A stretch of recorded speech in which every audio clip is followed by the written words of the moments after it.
અને હજી એ તારા મનમાં શંકા હોય ને તો જા ઉપર અને પૂછ પ્રદ્યુમનને ભગવાન પાસે સાચું શું છે.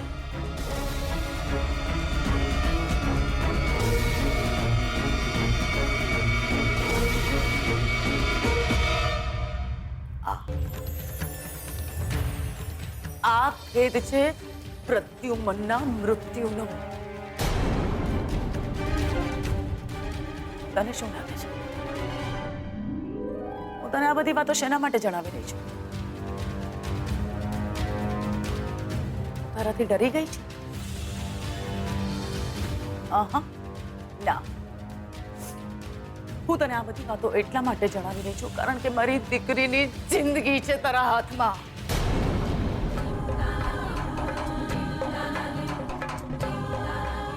શ્રુતિને જ્યારે ખબર પડશે ને કે એની મમ્મા શોધનના પપ્પાને પ્રેમ કરતી હતી તો શું શોધન સાથે લગ્ન કરી શકશે?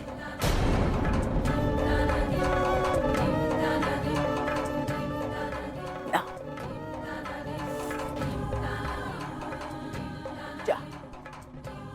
જા જઈને કહી દે બધું જ શ્રુતિને. અટકાવી દે એના લગ્ન જે તને બેન માને છે.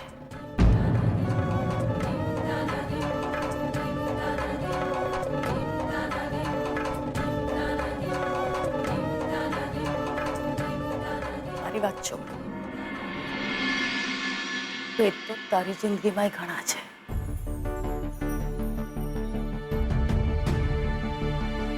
તારું સંભાળીને રાખ. માણસો તે પણ ગુમાવ્યા છે અને મેં પણ.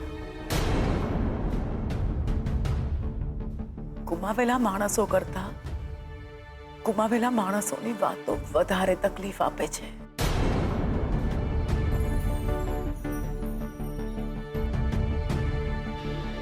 બે દીકરીઓ હતી મારે, સ્વેટુ અને શ્રુતિ. સ્વેટુને તો હું ગુમાવી ચૂકી છું, પણ જો શ્રુતિને આ બધી વાતની જાણ થશે ને તો નહીં એ શોધન સાથે લગ્ન કરી શકે કે નહીં એ જીવી શકે.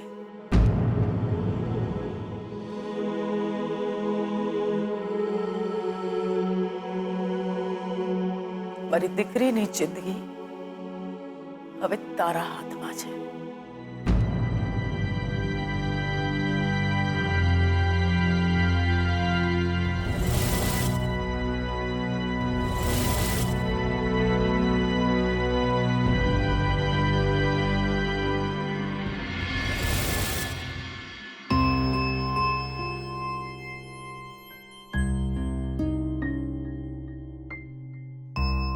દાદાજી, સ્વીટુની વાત ખોટી તો નથી ને? તમે આમ હિંમત હારી જશો તો કેમ ચાલશે? પ્લીઝ દાદાજી, તબિયત સંભાળો તમારી. અને મમ્મીજી, તમારે પણ હિંમત રાખવાની છે. હા. તમે દવા નિયમિત લો છો ને? સ્વીટુ મારી સંભાળ રાખે છે. મમ્મીજી, જે પણ કંઈ બન્યું છે એ બહુ જ પેઇનફુલ છે, પણ આ જ લાઈફ છે. અમને તમારી જરૂર છે દાદાજી. મને, શોધનને, આ ઘરને. શોધન પણ અહીંયા નથી.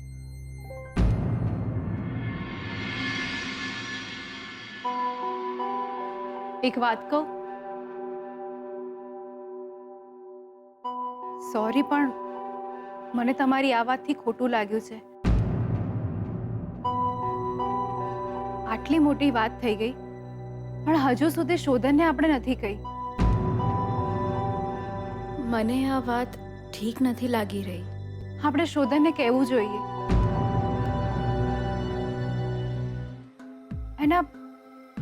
એના પપ્પાની વાત છે આ. અને એને ખબર પડશે કે આપણે એને જાણ સુદ્ધા પણ નથી કરી તો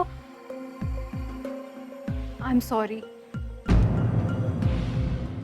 મને લાગે છે કે આપણે અત્યારે જ એને કહી દેવું જોઈએ. દાદાજી તમે કહો તો હું વાત કરું. શ્રુતિ બેટા, હમણાં તો શોધનને વાત ન કરીશ.